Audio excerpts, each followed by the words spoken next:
উজানের ঢলে ফের বাঁধ ভাঙল ফেনীর ফুলগাজীতে। মুহুরীর পানিতে প্লাবিত নিম্নাঞ্চল, ভোগান্তিতে কয়েক গ্রামের মানুষ। আমাদের ঘরে আটু পানি, আমাদের রান্না সব বন্ধ। বহুবার আইয়ে খালি এটা ঠিকই করবো, ঠিকের বেলা কিছু হয় না। এটা আমার ঘরের ভিতরে পানি, পুরা গ্রাম বণিক পাড়া প্রভাবিত হয়ে গেছে পানিতে। নওগাঁয় থানায় রক্ষিত ট্রাঙ্ক থেকে হাজুতির এইচএসসি প্রশ্ন বের করার ঘটনায় চাঞ্চল্য, 2 পুলিশ সদস্য প্রত্যাহার, তদন্ত কমিটি গঠন। তদন্ত রিপোর্টের উপর পরবর্তী প্রয়োজনীয় ব্যবস্থা করা হবে। এখানে কোনো নেগলিজেন্স বরদাস্ত করা হবে না। এই ক্ষেত্রে কোনো ক্ষয়ক্ষতি হওয়ার মতো কোনো বিষয় এখানে ছিল না।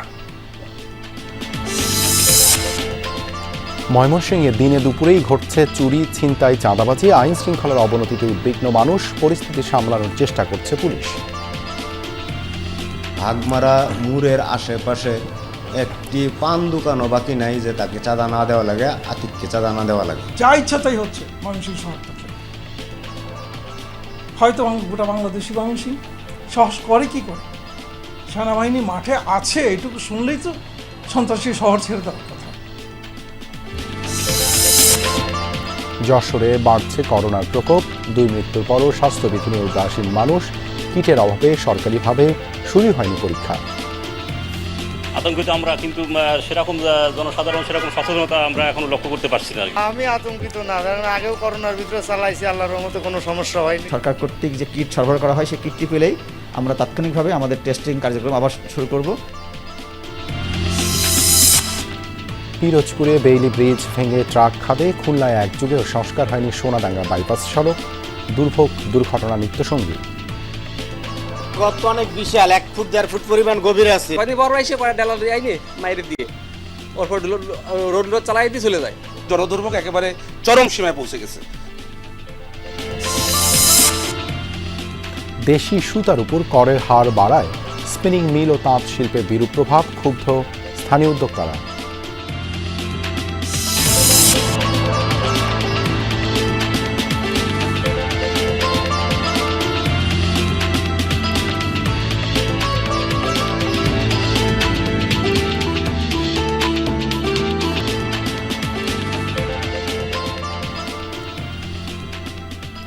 আমন্ত্রণ, বিরতিহীন সংবাদ সারা দেশে আপনাদের সঙ্গে আছে আমি দেবাশিস রঞ্জন সরকার। এতক্ষণ শিরোনাম দেখছিলেন। উজানের ঢলে ফেনীতে আবারও ভাঙল মুহুরী নদীর বাঁধ, এতে প্লাবিত ফুলগাজী নিম্নাঞ্চল। বাসাবাড়ির রাস্তাঘাট ডুবে যাওয়ায় দুর্ভোগে মানুষ, অনেকে আশ্রয় নিয়েছেন অন্যত্র। কারো কারো বাসায় জ্বলেনি চুলা। প্রতি বছরই বর্ষায় বাঁধ ভেঙে যাওয়ায় ক্ষোভ জানান তারা। এছাড়া নদীর পানি বেড়ে ডুবেছে পরশুরামের কিছু নিম্নাঞ্চল। বাঁধ ভেঙে এভাবে লোকালয়ে ঢুকছে উজানের ঢলের পানি, ডুবছে নিম্নাঞ্চল, ভোগান্তিতে মানুষ। কয়েকদিনের টানা বৃষ্টি সাথে উজানের ঢল, এতে বাড়ছে মুহুরী নদীর পানি।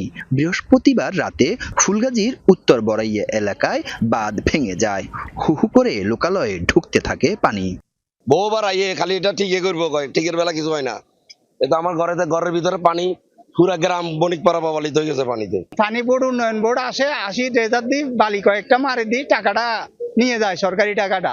সামান্য মতো চাকরি করে একটা ঘর তৈরি করেছি, ওই ঘরটা মাটি সরে যে ঘরটা যে কোনো সময় এটা পড়ে যেতে পারে আর কি। উত্তর বড়ইয়ার পাশাপাশি দক্ষিণ বড়ইয়া, বিজয়পুর, বসন্তপুর, ফতেহপুর সহ বেশ কিছু এলাকায় নিম্নাঞ্চল এর মধ্যে প্লাবিত হয়েছে। বাসা বাড়িতে উঠেছে পানি, অনেকে আশ্রয় নিয়েছেন অন্যত্র। ফুলগাজী বাজারেও পানি উঠায় ক্ষতিগ্রস্ত ব্যবসায়ীরা। এছাড়া মুহুরী ও সিলোনিয়া নদীর পানি বেড়ে প্লাবিত হয়েছে পরশুরামের নিম্নাঞ্চল। প্রতি বছরে তো আমাদের এই দুর্ভোগ হয়। তো বৃষ্টি হইলে আমরা নদীর পানি যেখান দিয়ে পারে ওইখান দিয়ে আপনার ভাঙন দিয়ে এরকম পানি উঠে পড়ে। আমাদের বাড়িঘরে পানি ঢুকছে, আমরা রান্না বাড়া করতে পারতেছি না, আমরা বিষম অসুবিধা পাচ্ছি।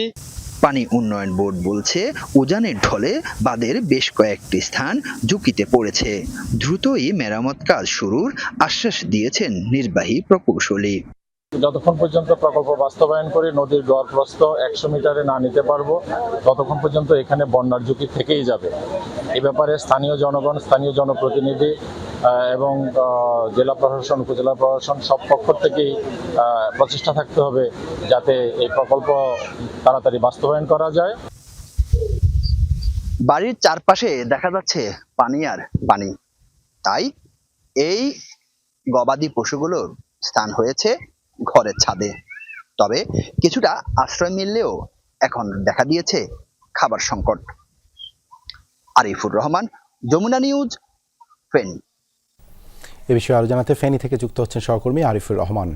আরিফুর, প্লাবিত এলাকাগুলোর পরিস্থিতি কেমন এখন, আর বাঁধ মেরামতের বিষয়ে কি বলছে পানি উন্নয়ন বোর্ড? উত্তর বড়ইয়া গ্রাম পানি কমার সাথে সাথে মানুষের মধ্যে যে আনন্দ বিরাজ করেছিল সে আনন্দটা এখন হতাশায় পরিণত হয়েছে। এখন আপনি দেখছেন যে এখন গুড়ি গুড়ি বৃষ্টি হচ্ছে, যখনই গুড়ি গুড়ি বৃষ্টি হয় মধ্যে পাহাড় সমান একটি আতঙ্কে কাজ করে। কারণ হচ্ছে এই যে আজকে যে মুহুরী নদীর একটি স্থানে বাঁধ ভেঙেছে, বাঁধ ভাঙার সাথে সাথে লোকালয়ে পানি ঢুকে গেছে এবং কি মানুষের বাসা বাড়িতে পানি ঢুকে গেছে, মানুষের যে মাছের ঘের সেটি ভাসিয়ে নিয়ে গেছে। এখন হচ্ছে যে এই যে এখন যে বৃষ্টি যেটি হচ্ছে, এই বৃষ্টির কারণে আবারও হয়তোবা তাদের পানি বাড়তে পারে এবং কি এখন যে এলাকা থেকে পানিগুলো কমছে সে পানিগুলো কিন্তু মূলত অন্য পার্শ্ববর্তী যে সকল দক্ষিণ বড়ইয়া, বিজয়পুর, জগৎপুর এসব এলাকাগুলোর নিম্নাঞ্চল কিন্তু প্লাবিত হচ্ছে। এখন এখানকার বাসিন্দারা যেটি বলছে, তারা কিন্তু কোনো ধরনের ত্রাণ কিংবা সহযোগিতা চায় না, তারা চায় যে বাঁধের একটি স্থায়ী সমাধান। কারণ এর আগে হচ্ছে যে 2005 থেকে 2011 সালে 150 টাকার একটি প্রকল্প হাতে নেওয়া হয়েছিল। সেই প্রকল্পটি যথাযথভাবে না করার কারণে তারা গত 9 বছর ধরে 183টি স্থানে বাঁধ ভেঙেছে এবং কি তারা বারবারে দুর্ভোগের মধ্যে পড়তে হয়েছে। ঠিক একই অবস্থা এখন যে প্রকল্পটি হাতে নেওয়া হয়েছে, 7,340 কোটি টাকার একটি প্রকল্প হাতে নেওয়া হয়েছে। এই প্রকল্পটি যদি যথাযথভাবে যদি বাস্তবায়ন যদি করতে পারে, তাহলে এই যে দুর্ভোগ, সেই দুর্ভোগ থেকে তারা রক্ষা পাবে। তো এখন এই মুহূর্তে বৃষ্টি হচ্ছে, এই বৃষ্টির সাথে সাথে এখানকার মানুষের মধ্যে কিন্তু বাড়তি এখন আতঙ্ক শুরু হয়েছে। ধন্যবাদ আরিফুর যুক্ত হবার জন্য। নওগাঁয় এইচএসসি পরীক্ষার প্রশ্নপত্র কাণ্ড নিয়ে তোলপাড় সামাজিক মাধ্যম। থানার রক্ষিত ট্রাঙ্ক থেকে এক হাজতি পরীক্ষার প্রশ্নপত্র বের করে ফেলেন। ঘটনাটির তদন্তে 3 সদস্যের কমিটি গঠন করা হয়েছে। পুলিশ জানায়, ধামইরহাট থানায় রক্ষিত ছিল এইচএসসি পরীক্ষার প্রশ্নপত্র। বুধবার রাতে সেখানে এক হাজতিকে রাখা হয়। পরে কোনো এক সময় বাক্স খুলে প্রশ্নপত্র বের করে ফেলেন তিনি। উপজেলা পরীক্ষা কমিটি গেলে ঘটনাটি ধরা পড়ে, তবে কোনো প্রশ্নপত্রের কপি বা ছবি বাইরে ছড়িয়ে পড়েনি বলে দাবি করেছেন পুলিশ সুপার। তিনি বলেন, সিসিটিভির ফুটেজ দেখে বিষয়টি নিশ্চিত হয়েছেন তারা। এরই মধ্যে দায়িত্ব অবহেলার দায়ে থানার একজন সাব ইন্সপেক্টর ও একজন কনস্টেবলকে প্রত্যাহার করা হয়েছে বলেও জানান তিনি।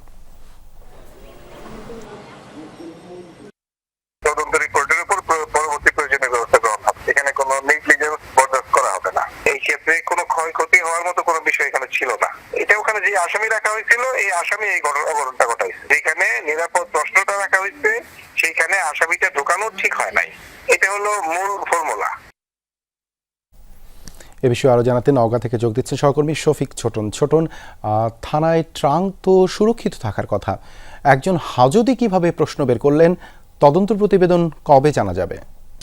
দেবাশিস, আসলে থানার ভেতরে ট্রাঙ্ক থেকে প্রশ্নপত্র বের করা নিয়ে যেমন প্রশ্ন উঠেছে, ঠিক তেমনি থানার যে দায়িত্বরত কর্মকর্তা বা যারা সদস্যরা আছেন তাদের দায়িত্ব জ্ঞান নিয়েও আসলে প্রশ্ন উঠেছে বা দায়িত্বশীলতার প্রশ্নে উঠেছে। আসলে স্থানীয় যারা শিক্ষা অনুরাগী বা যারা স্থানীয় লোকজন আছেন তারা বেশ সমালোচনা করছেন এই বিষয়টি নিয়ে। যদিও বা পুলিশ সুপার বলেছেন যে ট্রাঙ্ক থেকে প্রশ্নপত্র বের হলেও সেটি বাইরে ছড়িয়ে পড়েনি, কিন্তু বাইরে কিন্তু ছবি পাওয়া যাচ্ছে, অর্থাৎ বিভিন্ন সামাজিক যোগাযোগ মাধ্যমে ছবি ছড়িয়ে পড়েছে। যে ট্রাঙ্ক থেকে প্রশ্নপত্র বের করা হয়েছে সেই ট্রাঙ্ক সহ প্রশ্নপত্রের ছবি কিন্তু সামাজিক যোগাযোগ মাধ্যমে এরই মধ্যে, অর্থাৎ আজকে দুপুরের পরপরই কিন্তু ছড়িয়ে পড়তে আমরা দেখেছি। এই বিষয়টি নিয়ে পুলিশ সুপার বলছেন যে জড়িত যাই থাক অথবা যেভাবেই দায়িত্ব অবহেলা করা হোক, তাদেরকে আসলে বিচারের আওতায় আনা হবে। পাশাপাশি আমি ওই ধামইরহাট উপজেলার যিনি এই কমিটির সদস্য, অর্থাৎ MM ডিগ্রি কলেজের অধ্যক্ষ, তার সঙ্গেও কথা বলেছি। তার নাম জাহাঙ্গীর আলম। তিনি আমাকে নিশ্চিত করে বলেছেন যে আসলে কখন নাগাদ এই ট্রাঙ্ক থেকে প্রশ্নপত্র বের করা হয়েছে সেটা তারা জানেন না, কিন্তু বৃহস্পতিবার সকালে যখন এই ট্রাঙ্ক পরিদর্শনে তারা যান তখন দেখতে পান যে ট্রাঙ্কের তালা খোলা এবং সেখান থেকে একটি প্যাকেট, অর্থাৎ প্রশ্নপত্রের একটি প্যাকেট বের করে সেটি খোলা হয়েছে এবং 2টি প্রশ্নপত্র ছেঁড়া অবস্থায় পাওয়া গেছে, এমনটি তিনি নিশ্চিত করে বলেছেন।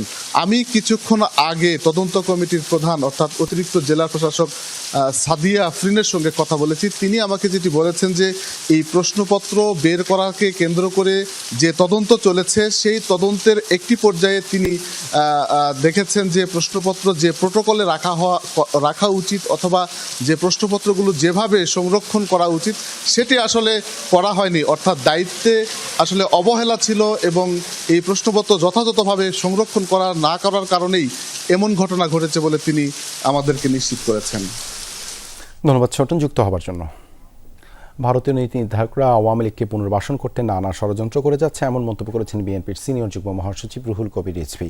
দুপুরে আমরা বিএনপি পরিবারের পৃষ্ঠপোষকতায় পাবনার চাটমোহরের প্রবীণ নেতা আবু তাহের ঠাকুরকে দেখতে যান তিনি। এ সময় রিজভী অভিযোগ করেন শেখ হাসিনার পতনকে সহ্য করতে পারছে না ভারতের নীতি নির্ধারকরা। লন্ডনে ডক্টর ইউনূসের সাথে বৈঠকের পর তারেক রহমানকে নিয়েও ষড়যন্ত্র শুরু হয়েছে। পরে আবু তাহেরের চিকিৎসার জন্য আর্থিক অনুদান তুলে দেন রিজভী।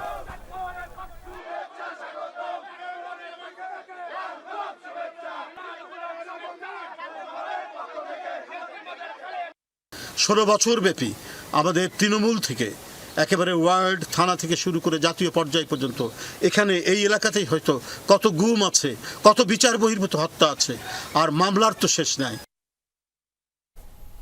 বাংলাদেশ ভারত সম্পর্কের মাঝে উত্থান পতন থাকলেও ভবিষ্যতে এই সম্পর্ক উন্নত হবে। হবিগঞ্জে বিশ্ব যোগ দিবস উপলক্ষে আয়োজিত এক অনুষ্ঠানে এমন মন্তব্য করেছেন ভারতীয় সহকারী হাইকমিশনার চন্দ্রশেখর রায়। সকালে হবিগঞ্জ শহরের ইসকন মন্দির প্রাঙ্গণে আন্তর্জাতিক যোগ দিবস অনুষ্ঠানে উদ্বোধন করেন তিনি। অনুষ্ঠানে প্রায় 2 শতাধিক শিশু, নারী ও পুরুষ অংশগ্রহণ করে যোগ ব্যায়ামের বিভিন্ন কৌশল প্রদর্শন করে। অনুষ্ঠান শেষে ভিসা ইস্যু প্রসঙ্গে ভারতীয় ভিসা প্রদান কার্যক্রম চলমান রয়েছে বলে জানিয়েছেন চন্দ্রশেখর রায়।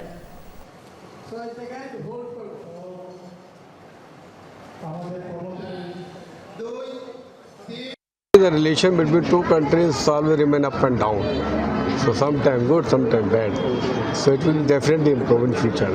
No, people are applying and they are getting visa. The people who practice yoga, they do not fall ill generally. ময়মনসিংহে অবনতি হচ্ছে আইন শৃঙ্খলা পরিস্থিতির। শহরের প্রাণকেন্দ্রগুলোতেই ঘটছে চুরি, ছিনতাই, চাঁদাবাজির মতো ঘটনা। নগরীর অলিগলি পথে দিনের বেলাতেও নিরাপদ বোধ করছেন না বাসিন্দারা। অপরাধীদের বিচরণ গ্রামগঞ্জেও। পুলিশ সতর্ক অবস্থানে, অভিযানও চলছে নিয়মিত। তবে বাস্তবতা হচ্ছে পুলিশকে ভয় পাচ্ছে না অপরাধীরা। কেন হচ্ছে এমন কারণ খোঁজার চেষ্টা করেছে যমুনা টিভি। হোসাইন শাহিদের প্রতিবেদন। নগরীর চরপাড়া এলাকায় এভাবেই ডাক্তারের চেম্বারে ঢুকে পড়ে চাঁদাবাজরা। চিকিৎসক আবুল মনসুর প্রতিদিনের মতো রোগী দেখছিলেন। তাকে জিম্মি করে আদায় করা হয় 5 লাখ টাকা। যা ইচ্ছা তাই হচ্ছে ময়মনসিংহ শহরটাতে। হয়তো গোটা বাংলাদেশি ময়মনসিংহ সাহস করে কি করে? সেনাবাহিনী মাঠে আছে এটুকু শুনলেই তো সন্ত্রাসী শহর ছেড়ে দেওয়ার কথা। কে জানো? শহরের বাগমারা এলাকায় শাপলা নার্সিং হোমেও ঘটে একই ধরনের ঘটনা। বাগমারা মোড়ের আশেপাশে একটি পান দোকানও বাকি নাই যে তাকে চাঁদা না দেওয়া লাগে, আতিককে চাঁদা না দেওয়া লাগে। আইন শৃঙ্খলা পরিস্থিতির অবনতি শুধু শহরে নয়, গ্রামাঞ্চলেও ছড়িয়ে পড়েছে। সম্প্রতি বিভাগ জুড়ে পুলিশের ব্যাপক রদবদল হওয়ায় নতুন দায়িত্বপ্রাপ্ত কর্মকর্তারা অপরাধী চেনেন না। চেনা নেই রাস্তাঘাট, অলিগলি, কমে গেছে সোর্সও। অনেক অপরাধীর আগের কোনো রেকর্ডও নেই। তাই পরিস্থিতি নিয়ন্ত্রণে হিমশিম খাচ্ছে পুলিশ। আমরা যখন জানতে পারছি যে অভিযোগ যখন চাচ্ছি তাদের কাছে, তারা অভিযোগ দিতে একটু অনাগ্রহ প্রকাশ করছেন। এক্ষেত্রে তারা নিজেদের নিরাপত্তার কথা বলছেন, কিন্তু যদি আমরা অভিযোগ না পাই, আমাদের লিগ্যাল কার্যক্রমকে প্রসিড করা কিছু আইনত জটিলতা আছে। এদিকে নতুন এক চ্যালেঞ্জ দেখা দিয়েছে। অপরাধীরা নিজেদের রক্ষায় ব্যবহার করছে জনতার ভিড়। যেমন গেল বুধবার উকিলের সাথে কাজ শেষ করে ফিরছিলেন হত্যা মামলার এক আসামি। তাকে ধরতে গেলে বাধা দেয় আইনজীবী। এক পর্যায়ে ডিবি পুলিশের সঙ্গে শুরু হয় আইনজীবীর ধস্তাধস্তি। এর মধ্যে আসামি মাটিতে লুটিয়ে পড়ে চিৎকার করে নিজেকে অসহায় দাবি করে। মুহূর্তেই জড়ো হয় উৎসুক জনতা। মোবাইলে ভিডিও করতে থাকেন কেউ কেউ। পুলিশ পড়ে যায় দ্বিধায়। একদিকে ভাইরালের শঙ্কা, অন্যদিকে শাস্তির ভয়। মাদক ব্যবসায়ী, চাঁদাবাজ, এদেরকে ধরতে গেলে ওরা নিজেরাই মব সৃষ্টি করে আর পুলিশকে উল্টো ধাওয়া দিচ্ছে। তো এই কারণে পুলিশের মাঝে একটা ভীতি কাজ করছে। জেলা প্রশাসক বলছেন, পরিবহন সেক্টর থেকে শুরু করে ব্যবসা প্রতিষ্ঠান সব ক্ষেত্রেই চাঁদাবাজি, চুরি ছিনতাইয়ের অভিযোগ পাওয়া যাচ্ছে। কিছু কিছু জায়গায় আমরা শুনতে পাচ্ছি চাঁদাবাজির ঘটনাও ঘটছে, বিশেষ করে পরিবহন সেক্টরে চাঁদাবাজি হচ্ছে। ক্লিনিক এবং ডায়াগনোসিস সেন্টার যেগুলো রয়েছে সেখানেও একটা চাঁদাবাজির ঘটনা ঘটছে বলে আমরা শুনতে পেয়েছি। তো আমরা এগুলো শোনার সাথে সাথে তাৎক্ষণিকভাবে আমি আইনশৃঙ্খলা বাহিনীকে নির্দেশনা দিয়েছি, তারা যেন তাদের বিরুদ্ধে, চাঁদাবাজদের বিরুদ্ধে আইনানুগ ব্যবস্থা গ্রহণ করেন। এই প্রতিবেদনটি তৈরি করার সময় পুলিশের বিভিন্ন পর্যায়ের সদস্যদের সাথে কথা বলেছি আমি। তারা ক্যামেরার সামনে কথা বলতে রাজি হয়নি, তবে অন্যান্য কারণের সাথে তারা যেটি আমাকে জানিয়েছেন সেটি হচ্ছে আইন শৃঙ্খলা রক্ষায় ঝুঁকি নিয়ে কাজ করতে অনেকেই অনাগ্রহী। কারণ ঝুঁকি নিয়ে কাজ করতে গিয়ে যদি নিজে কোনো বিপদে পড়েন তাহলে তার সহকর্মী কিংবা ঊর্ধ্বতন কর্মকর্তারা তার পাশে থাকবেন, এমন আস্থা সংকটে ভুগছে অনেকেই। এমন আস্থা সংকট কাটিয়ে উঠতে উদ্যোগ নেবে সরকার, এমনটাই প্রত্যাশা সবার। হুসাইন শাহিদ, যমুনা নিউজ, ময়মনসিংহ। ময়মনসিংহের ভালুকায় চেকপোস্ট বসিয়ে তল্লাশির সময় ব্যাগ ভর্তি কঙ্কাল সহ একজনকে আটক করেছে যৌথ বাহিনী। ঢাকা ময়মনসিংহ মহাসড়কের ভালুকা উপজেলার মেহেরাবাড়ি এলাকায় চেকপোস্ট বসিয়ে যানবাহনে চলছিল তল্লাশি। সে সময় যৌথ বাহিনীকে দেখে দৌড়ে পালানোর চেষ্টা করেন মাসুদ রানা। তাকে আটকের পর ব্যাগ তল্লাশি করা হয়, জব্দ করা হয় ব্যাগ ভর্তি মানব কঙ্কাল। আটককৃত মাসুদ শেরপুর উপজেলার নকলা উপজেলার বাসুর আলগা গ্রামের বাসিন্দা। কঙ্কালগুলো বিক্রির জন্য ঢাকায় নিয়ে যাচ্ছিলেন তিনি।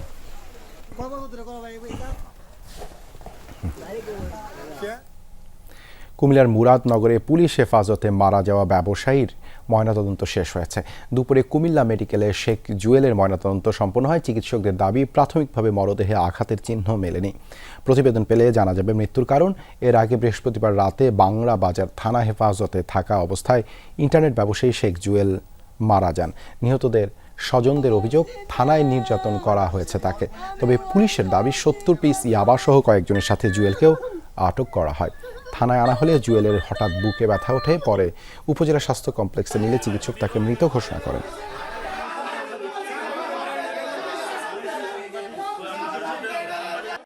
তারা পুলিশে দূরে লুয়ে আই বসছে। এর আগে বলে উঁচি মানছে তো কইছে মাইক দূর করছে তারা। আমি ধর জানি না, আমার কথা করতে দিছে না। আমার জামাই সুস্থ আছিল, ভালো আছিল, তারা মাইরা লাইছে। তাকে আমরা মৃত অবস্থায় পাইছি। আমাদের এখানে যতটুকু দেখছি ততটুকুর মধ্যে কোনো আঘাতের চিহ্ন ছিল না। মানুষ আটক করছিল, মুখে ব্যথার মতো তাকে নিয়ে যাওয়া হচ্ছে আপনার মুরাদনগর স্বাস্থ্য কমপ্লেক্স। ওখানে কত ডাক্তার তাকে মৃত ঘোষণা করে। সিলেট শাহজালাল বিশ্ববিদ্যালয়ে শিক্ষার্থীকে যৌন নির্যাতনের অভিযোগে গ্রেপ্তার 2 ছাত্রকে কারাগারে পাঠানো হয়েছে। অভিযুক্তরা হলেন বিশ্ববিদ্যালয়ের সমাজ বিজ্ঞান বিভাগের শান্ত, তার আর আদনান এবং স্বাগত দাস পার্থ।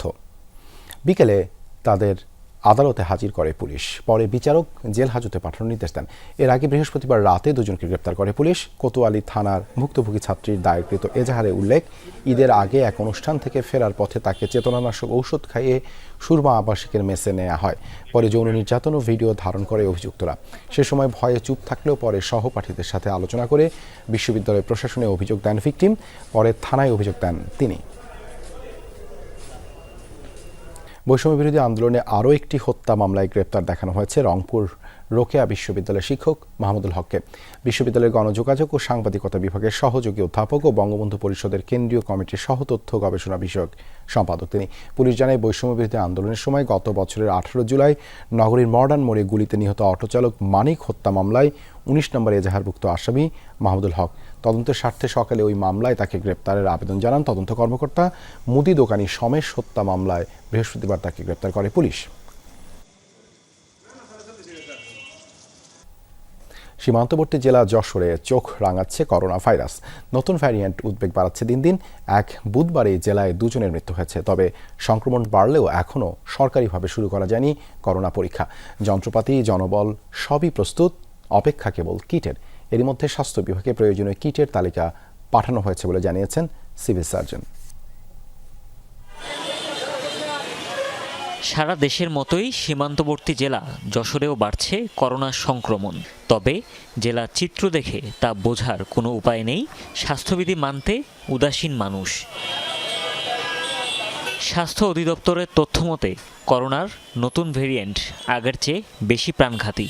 জেলায় এখন পর্যন্ত 6 জনের দেহে শনাক্ত হয়েছে এই ভাইরাস, যার মধ্যে প্রাণ হারিয়েছেন 2 জন। আতঙ্কিত আমরা, কিন্তু সেরকম জনসাধারণ সেরকম সচেতনতা আমরা এখনো লক্ষ্য করতে পারছি না আর কি। শঙ্কিত, কারণ এখনো পর্যন্ত যদি চারপাশে দেখা যায় কেউই তেমন সুরক্ষা ব্যবস্থা কোনো কিছু নেয় নাই এবং সরকারেরও তেমন কোনো ভূমিকা আমরা এখনো পর্যন্ত দেখি নাই কোনো বিষয়ে। আমি আতঙ্কিত না, কারণ আগেও করোনার ভিতরে চালাইছি, আল্লাহর রহমতে কোনো সমস্যা হয়নি। অথচ কিট সংকটে এখনও সরকারিভাবে শুরু করা যায়নি করোনা শনাক্তকরণ পরীক্ষা। বেসরকারি হাসপাতালে র্যাপিড অ্যান্টিজেন টেস্টই ভরসা আক্রান্তদের। এতে গুনতে হচ্ছে 1000 টাকার মতো। আতঙ্ক না হয়ে যতটুকু সতর্কতা আছে সেটুকু মেনে চললে হবে আমার খেয়াল। শুরুতে যদি পদক্ষেপ না নেয় তাহলে বড় ধরনের আশঙ্কা হতে পারে। করোনার প্রথম দফায় এ জেলায় পরীক্ষা নিরীক্ষার অন্যতম মাধ্যম ছিল যশোর বিজ্ঞান ও প্রযুক্তি বিশ্ববিদ্যালয়ের জিনোম সেন্টারের আরটিসিপির মেশিন। এবারও প্রস্তুত ল্যাবের যন্ত্রপাতি ও জনবল, অপেক্ষা কেবল চাহিদা মোতাবেক কিটের। বিজ্ঞান প্রযুক্তি বিশ্ববিদ্যালয় থেকে তাদের প্রয়োজন মতো চাহিদা নিয়ে এটা আমরা স্বাস্থ্য অধিদপ্তরে প্রেরণ করেছি। ওনারা আমাদের কিটগুলো সংগ্রহ করা হলে আমাদেরকে জানলে আমরা কিটগুলো নিয়ে আসবো। করোনাকালীন সময়ে আমাদের জিনোম সেন্টার সর্বোচ্চ সার্ভিস প্রোভাইড করেছে, টেস্টিং সার্ভিস। সেই সার্ভিসের প্রস্তুতি আমরা নিয়ে রেখেছি। আমাদের এখানে সরকার কর্তৃক যে কিট সরবরাহ করা হয় সেই কিটটি পেলেই আমরা তাৎক্ষণিকভাবে আমাদের টেস্টিং কার্যক্রম আবার শুরু করব। 2020 সাল থেকে এখন পর্যন্ত যশোরে করোনা রোগী শনাক্ত হয়েছে 25,000-এর বেশি। এর মধ্যে প্রাণ হারায় প্রায় 600 মানুষ। হুমায়ুন রশিদ, যমুনা নিউজ। পিরোজপুরের ইন্দুরকানীতে বেইলি ব্রিজ ভেঙে কয়লা বোঝাই একটি ট্রাক খালে পড়ে গেছে। ভোরের দিকে উপজেলার চণ্ডীপুর ইউনিয়নের সন্ন্যাসীর মালবাড়ি নামক স্থানে হয় এই দুর্ঘটনা। এতে সন্ন্যাসী থেকে ইন্দুরকানী পর্যন্ত সরাসরি সড়ক যোগাযোগ বন্ধ। স্থানীয়রা জানায় ঝুঁকিপূর্ণ ব্রিজটিতে 5 টনের অধিক ভারী যান চলাচল নিষিদ্ধ। বৃহস্পতিবার রাতে কয়লা বোঝাই একটি ট্রাক সেতুতে উঠলে এক পর্যায়ে সেটি ভেঙে যায়, তবে এতে কেউ হতাহত হয়নি।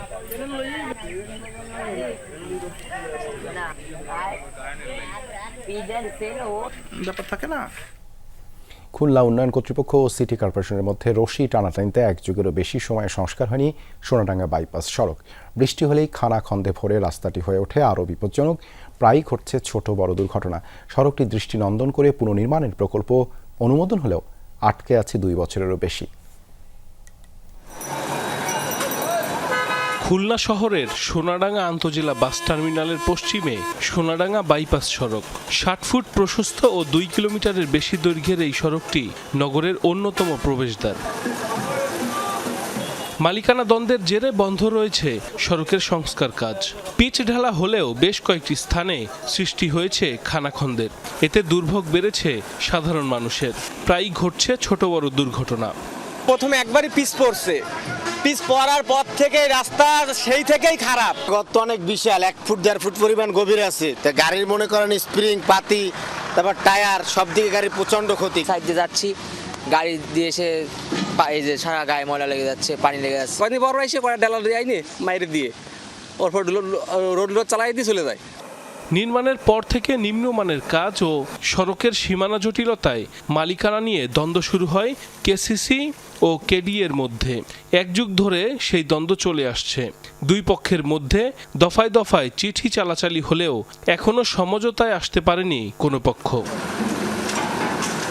2022 সালে সড়কটি সংস্কারে আলাদাভাবে 2টি প্রকল্প জমা দেয় কেডিএ ও কেসিসি। 2023 সালে কেসিসির প্রকল্পটি অনুমোদন দেয়া হয়, তবে কেডিএ সড়কটি বুঝিয়ে না দেয়ায় কাজ শুরু করা যায়নি বলে অভিযোগ। আমরা ডিজাইন করেছি 60 ফুট ধরেই এবং ওটা টেন্ডারও করব 60 ফুট ধরেই, কিন্তু 300 মিটার চেইনে যে 37 ফুট জায়গা আমরা পাচ্ছি, যেটার কারণে আমরা আসলে টোটাল এই যেহেতু 4 লেন করতে পারছি না, এই জায়গাটাই প্রজেক্টটা স্থগিত হয়ে আছে। ভূমি অধিগ্রহণ করেছে কেডিএ, সিটি কর্পোরেশনকে বুঝিয়ে দিবে। আমি যতক্ষণ পর্যন্ত জমি না বুঝে পাবো ততক্ষণ পর্যন্ত আমি আসলে টেন্ডার প্রক্রিয়া যেতে পারছি না। তবে অভিযোগকে ভিত্তিহীন বলছে কেডিএ। নির্মাণের পরই সড়কটি কেসিসিকে বুঝিয়ে দেয়া হয়েছে বলে দাবি এই কর্মকর্তার। কেসিসি সড়কটা বুঝে নিয়েছে এবং তারা তাদের দখলে এসেছিল, কিন্তু এর পরবর্তীতে 16 সাল থেকে তারা আর কোনো পিছনে কোনো আলটিমেটলি পর থেকে তারা আর কোনো মেরামত কাজই করে না। কেসিসি যেহেতু দখল বুঝে নিয়েছে, জেলা প্রশাসনের সহায়তায় কেসিসি কেডিএ মিলে এটা প্রতিবন্ধকতা দূর করতে পারে।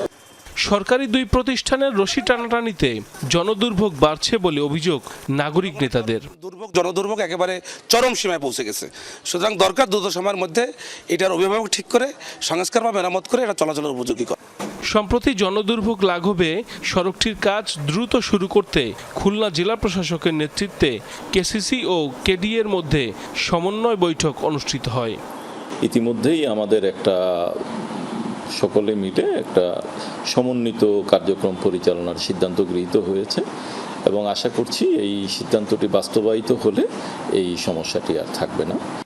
শহরের মধ্যে গাড়ি চলাচল বন্ধ এবং যানজট নিরসনে 2013 সালে সোনাডাঙ্গা বাইপাস সড়কটি তৈরি করে কেডিএ। সাইফ আহমেদ, যমুনা নিউজ।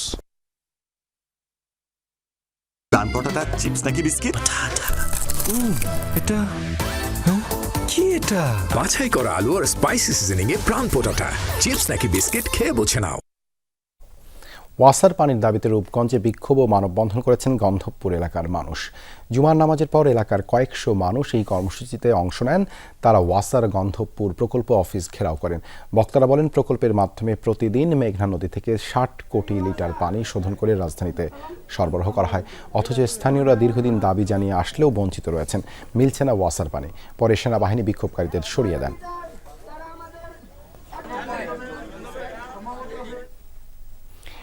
এবারের বাজেট প্রস্তাবনায় দেশি সুতার উপর সুনির্দিষ্ট করের পরিমাণ প্রতি কেজিতে 3 থেকে বাড়িয়ে 5 টাকা করা হয়েছে। কটন ও কৃত্রিম আঁশে তৈরি সুতার ক্ষেত্রে এই নতুন হার কার্যকর হবে। ফলে সুতার দাম বাড়তে পারে আর এর প্রভাব পড়বে তাঁত শিল্প সহ পোশাকের বাজারে। এ নিয়ে ক্ষোভ রয়েছে স্পিনিং মিল ও তাঁত শিল্পের উদ্যোক্তাদের। তবে সিনথেটিক সুতার কর কমানো হচ্ছে প্রতি কেজিতে 1 টাকা। মূল্যস্ফীতি নিয়ন্ত্রণ, কাজের সুযোগ তৈরি, সামাজিক সুরক্ষায় ভাতা এবং উপকারভোগীর সংখ্যা বৃদ্ধি এবং ব্যবসায় পরিবেশের উন্নয়নকে গুরুত্ব দিয়ে অর্থ উপদেষ্টা ডক্টর সালেউদ্দিন আহমেদ 2025-26 অর্থ বছরের জন্য প্রায় 7,90,000 কোটি টাকার বাজেট প্রস্তাব করেছেন। বাজেট প্রস্তাবনায় দেশি সুতার করের পরিমাণ প্রতি কেজিতে 3 থেকে বাড়িয়ে 5 টাকা করা হয়েছে, আর সিনথেটিক সুতার করের পরিমাণ 6 থেকে কমিয়ে 5 টাকা করা হয়েছে। স্পিনিং মিলগুলোতে তৈরি হয় কটন সুতা, যা ব্যবহার করা হয় তাঁত শিল্পে। আমদানিকৃত সুতার দাম কমিয়ে দেশে তৈরি সুতার দাম বৃদ্ধির প্রস্তাব দেয়াতে ক্ষোভ প্রকাশ করেছেন স্পিনিং মিল এবং তাঁত শিল্পের মালিকেরা। সুতার মিলগুলোর অবস্থা খুবই নাজুক এই মুহূর্তে। বাংলাদেশে অনেক লাস্ট 1 ইয়ার 2 ইয়ার্সে অনেক মিল বন্ধ হয়ে গেছে। তো এই মুহূর্তে আরও অতিরিক্ত ব্যয় আসলে এফোর্ড করা এদের জন্য একটা কষ্টসাধ্য ব্যাপার হবে। আমার তাঁত যাচ্ছে এই দিকে তো সরকারের নজর নাই, আরও সুতার দাম বাড়াইছে। আমরা ঋণে জর্জরিত, আমাদের তাঁত চলবো না, আমরা কি করে খামু? দেশীয় শিল্পকে বাঁচানো এবং দেশীয় যারা ভোক্তা আছে এই পর্যায়ে তাদের স্বস্তি দেওয়ার জন্য এইটা পুনর্বিবেচনার জন্য দাবি রাখছে। দেশি সুতার উপর করের পরিমাণ কমিয়ে আনার দাবি জানিয়েছে সিরাজগঞ্জ চেম্বার। বলা হচ্ছে এর প্রভাব পড়বে সাধারণ মানুষদের উপর। বাজেট এটা বাড়ানোর কারণে এটা তাঁতিদের উপরে প্রভাব পড়বে এবং কাপড়ের মূল্য বৃদ্ধি পাবে, এবং কাপড়ের মূল্য বৃদ্ধি পেলে আমরা যারা গ্রাহক আমাদের উপরে সেই প্রভাবটা পড়বে। রাবেয়া স্মৃতি, যমুনা নিউজ।